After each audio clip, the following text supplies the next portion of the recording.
Ja, pa se pojdimo igrati, ne. Danes dobesedno, prejšnjo sredo smo, oziroma nekateri so praznovali dan Lego kock, igrače, do katerih ima praktično vsak od nas nek odnos. Ajda, si se kdaj igrala z njimi? Ja, a veš, da so v času recimo mojega otroštva v bolj klasičnih časih Lega veliko več dali na to, da je ta igrača za punce in fante, torej da so prodajali več izdelkov, ki so specializirani tudi za dekleta. Danes se mi zdi, da ponujajo neke take univerzalne, unisex, bi lahko rekli, igrače. V smislu, da modeli niso več tako ločeni za fante in punce, je pa ogromno nekih modelov oziroma setov prilagojenih nekim popkulturnim fenomenom. In jaz sem velik fan tudi danes, recimo. Ja, Harry Potter, serija v Lego različici in še kaj drugega. Pisalni stroj, radio. Bi imela vizitko Lego? Ja, bi imela vizitko Lego. Samo žal ne delam v pravem podjetju, kaj ne? Na to namiguješ. To je bil eden od podatkov, ki sva ga brisala ven, ne? Namreč imajo stilizirane, posebej prilagojene, pač seveda višje rangiranim zaposlenim podjetju, figurico, ki je oblikovana po podobah pač zaposlenih in na sprednjem in zadnjem delu, se pravi na hrbtu in trebuhu, so pa ključni podatki, ime, firma, telefon, elektronski naslov in tako naprej. Če se slučajno kdaj sestanete s kakšnim zaposlenim na višjem mestu v podjetju Lego, ne boste dobili papirnate vizitke, ampak kar Lego figurico. Tako, ja, to so moje Prustove Magdalenice. Za kak rojstni dan dobil škatlico, ki bi bila danes vredna nekaj evrov, takrat pred, ne bom povedal koliko desetletji, bi pa jo zamenjal za čisto zlato. Pustimo, tema torej Lego, pravila antikviza 5 podatkov, 4 držijo, 1 ne, iščemo seveda tega, ki ne drži, 01 475 2202, to so podatki o Legu. Listen very carefully, I shall say this only once.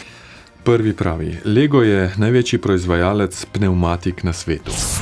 Podatek številka 2, kot jubilejne nagrade so včasih zaposleni v Lego dobivali kocke iz zlata. Denimo za 25 let dela je zaposleni dobil klasično, torej Lego kocko, 2x4 cm iz zlata. Ja, tretji podatek, že od konca 90-ih let naprej imajo glave Lego figuric na vrhu luknjo, kar vsaj delno preprečuje, da bi se otroci, ki bi zamenjali glavo recimo za bonbon, zadušili. Četrti podatek, prvi Googlov strežniški regal, torej ohišje za strojno opremo, sta avtorja Larry Page in Sergey Brin sestavila iz Lego kock. In še peti zadnji podatek, na vesoljski sondi Juno, ki se je leta 2016 utirila v orbito Jupitra, so tudi 3 figurice Lego kock, ena predstavlja Galileja, druga rimskega boga Jupitra, tretja pa njegovo sestro in ženo Juno. 01 475 2202, kateri od 5 podatkov ne drži.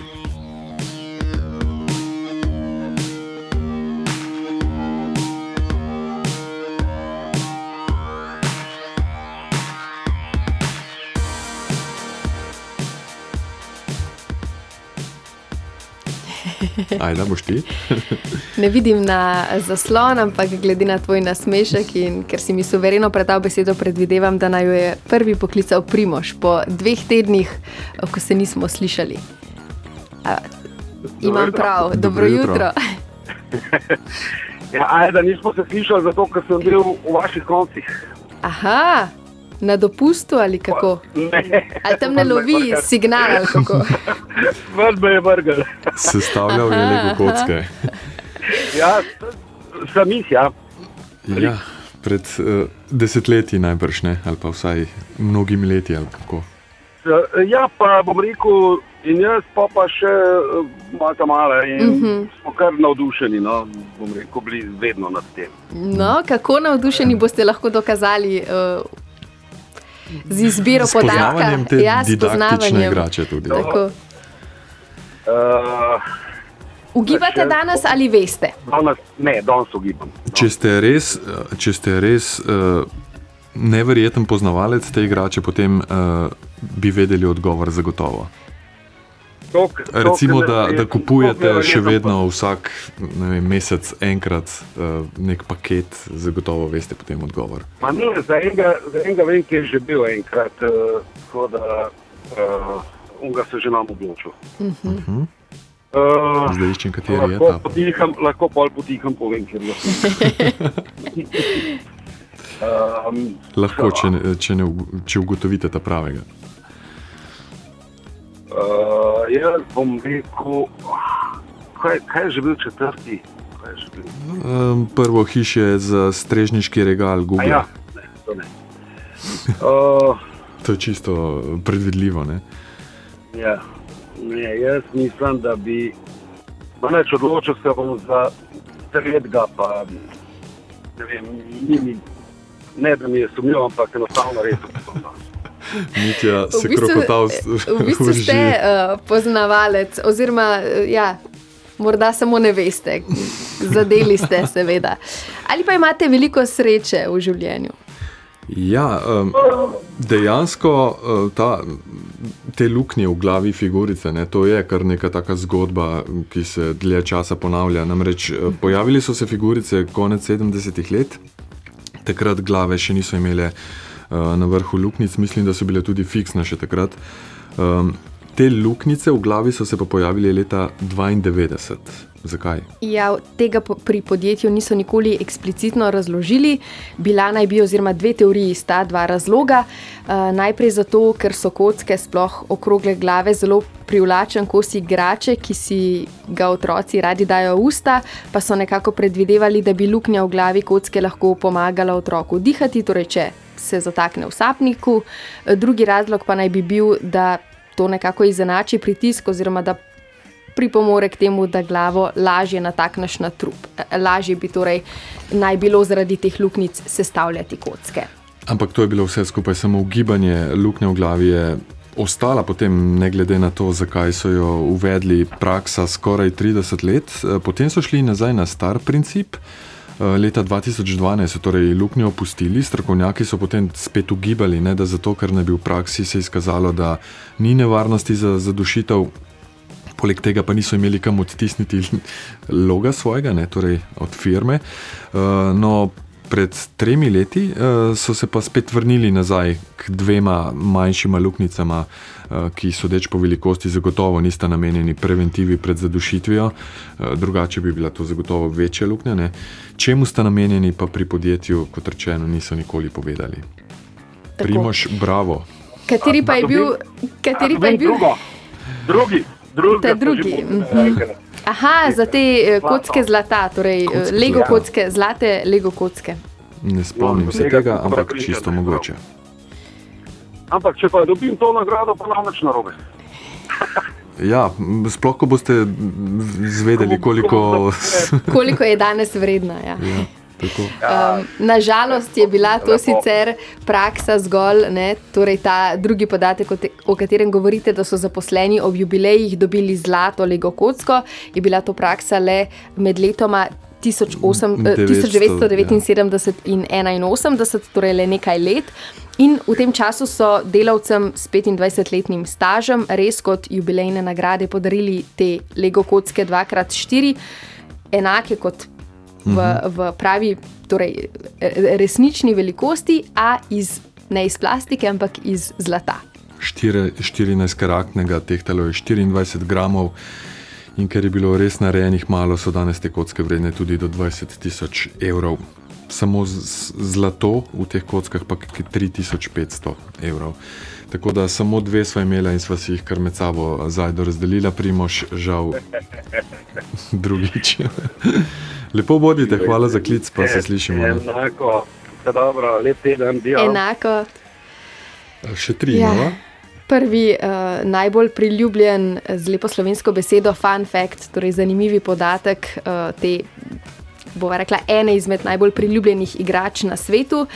Tehnično je Lego res največji proizvajalec pnevmatik na svetu, seveda pa pri tem govorimo o zelo majhnih pnevmatikah. Ja, jih pa na leto proizvedejo več kot 300 milijonov.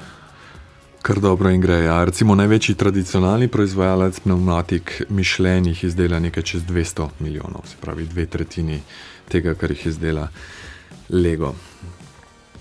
Naslednji podatek? Ja, četrti, torej ta, ki je za katerega je Primož rekel, da je kar znano oziroma čisto logičen. Gre pa res za precej znano zgodbo, ko sta dva študenta Stanforda, Larry Page in Sergey Brin, leta 1996 sestavila prvi strežnik Googla. Seveda, kot vse današnje zgodbe, uspešne zgodbe teh velikih tehnoloških gigantov, se je tudi ta začela v garaži s tem, da sta sestavila skupaj 10 trdih diskov. Kar je pa pomenilo vseeno, da je šlo za neko gmoto, za katero nista našla primernega ohišja in kako sta zadevo rešila, seveda tako, da sta ga sestavila iz Lego kock. Iz tistega, kar sta imela. Ja. In to ohišje s takratnim strežnikom je danes razstavljeno v Yen-Hsung Huan inženirskem centru na Univerzi v Stanfordu. Torej drži prvi strežnik Googla, 40 gigabajtov je imel, ne? Zelo malo je bil v omarici, v ohišju iz Lego kock, pa nasploh je kar nekaj povezav med podjetjema, da nima na sedežu Googla v New Yorku in Kebenhavnu imajo v sprejemni pisarni tako ogromen logo sestavljen iz Lego kock, torej Lego logo. In še en podatek, Juno oziroma po naše Junona je pa vesoljska sonda, ki jo je NASA izstrelila leta 2011 proti Jupitru. Tja je sonda prišla leta 2016 in se utirila v orbito, odkoder proučuje planet. Juno je sicer druga sonda, ki se je utirila v orbito. Prva je bila med leti 1995 in 2003 sonda Galileo. To je kar pomembno za ta podatek, ne. Juno namreč na krovu, če se tako reče, nosi tudi ploščico posvečeno Galileju, 7x5 cm je velika, ki jo je zagotovila italijanska vesoljska agencija. Ker? Ja, na tej ploščici je portret Galileja, pa tudi besedilo iz leta 1610, ko je opazoval takratne Galilejeve lune, to so 4 največje Jupitrove lune, tako vse se sestavlja, kaj ne? On jih je odkril, tako, ne? Na krovu pa so še 3 Lego figurice, tudi iz aluminija, oblikovane so oziroma predstavljajo torej Galileja, pa rimskega boga Jupitra in njegovo sestro in ženo Junono.